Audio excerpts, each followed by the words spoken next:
그래서 결론은 아까 말씀드렸다시피 행복은 가진 것과는 관련이 없고, 가진 것은 불행과 관련이 있고, 행복은 좋아하는 사람과 보내는 시간이 관련이 있다. 욕심은 강아지의 간식과 같다. 그걸 활용해서 발명도 하고 예술도 하고 그러면 된다. 잘 활용해서 개인기를 개발해보자. 그래서 이런 허황된 생각만 버리면 우리의 욕심을 이용해서 이것저것을 하는 것은 하등 문제가 되지 않는다. 특히나 그게 우리의 또는 다른 사람들의 이익을 위한 것이라면 그게 강아지의 간식처럼 좋은 역할을 하게 되는 것이다. 제가 유튜버로서 살아가면서 좀 몇 가지 질문이 있었습니다. 개인적으로 성공에 대한 욕심이 좀 큰 사람이라서 이것을 어떻게 해야 하느냐, 이게 맞는 것이냐, 이게 행복한 것이냐, 좀 고민이 좀 많았었는데요. 어디서 들어보니까 행복은 가진 거 나누기 욕심이다. 그래서 불교에서는 이 욕심을 낮추는 게 중요하다. 욕심을 0으로 가게 하면 행복을 무한대로 가게 한다. 그래서 그런 건가 싶기도 하고, 또 속세에서 옛날에 메가스터디였나요? 약간 공부 자극하는 그런 걸 많이 봤었는데, 거기서는 욕심을 낮출 수가 없으니 가진 거를 높여야 된다. 그래서 공부를 열심히 해야 된다. 이런 식으로 좀 세뇌를 당했던 기억이 있는데, 그래서 이걸 좀 지금으로 가져와서 그러면 욕심을 덜어내고 가진 것을 늘리면 행복해질 수 있지 않냐, 이런 생각을 해봤는데요. 그래서 이게 맞는지 뭔가 이론적으로는 맞아 보이지만 이게 과학적으로 증명된 게 아니다 보니까 좀 욕심과 행복에 대한 과학적인 책을 찾다가 우리 연세대학교에서 심리학을 가르치고 계시는 서은국 교수님의 행복의 기원이라는 책을 찾았습니다.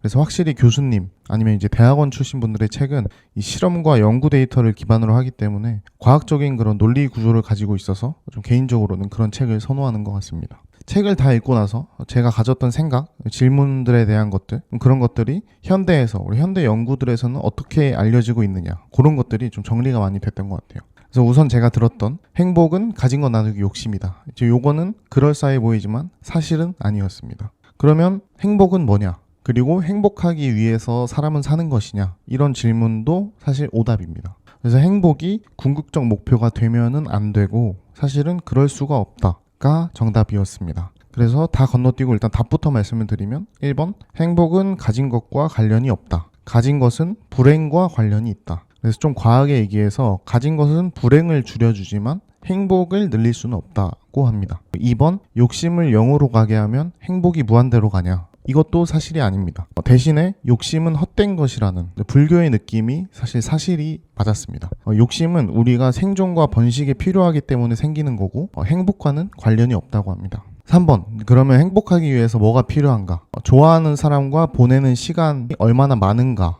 가 행복과 관련이 있다고 합니다. 그래서 이 책에서 말하는 거는 사람과 동물이 사실 크게 다를 바가 없다. 우리가 행복을 위해 산다는 거는 2000년 전에 아리스토텔레스식 사고다. 그래서 우리는 생존과 번식을 위해서 사는 것이다. 그리고 이건 본능이고 이성은 본능을 이길 수가 없다라는 게 책의 요점입니다. 그래서 욕심이 생기는 거고 사람이면 욕심이 있을 수밖에 없다. 더 많은 걸 가지고 싶어하고 돈을 더 벌고 좋은 차, 좋은 집을 갖고 싶어한다. 욕심이 있기 때문에 우리는 생존과 번식에 유리하게 살아갈 수가 있다. 근데 더 많은 걸 갖고 더 좋은 걸 가져도 행복과는 무관하다고 합니다. 돈은 건강과 같다고 합니다. 아니면 목마른 사람한테 물이랑 같다고 합니다. 목마를 때는 물이 정말 필요하고 물을 절실하게 찾지만 물을 마시고 나서는 그 소중함을 느낄 수 없잖아요. 그래서 돈은 불행을 해결해 주지만 행복과는 상관관계가 크게 없다고 합니다. 이게 이 책의 내용들입니다. 그래서 정말 이 법륜 스님의 말씀들이 과학적으로도 좀 증명이 되고 있는 것 같습니다.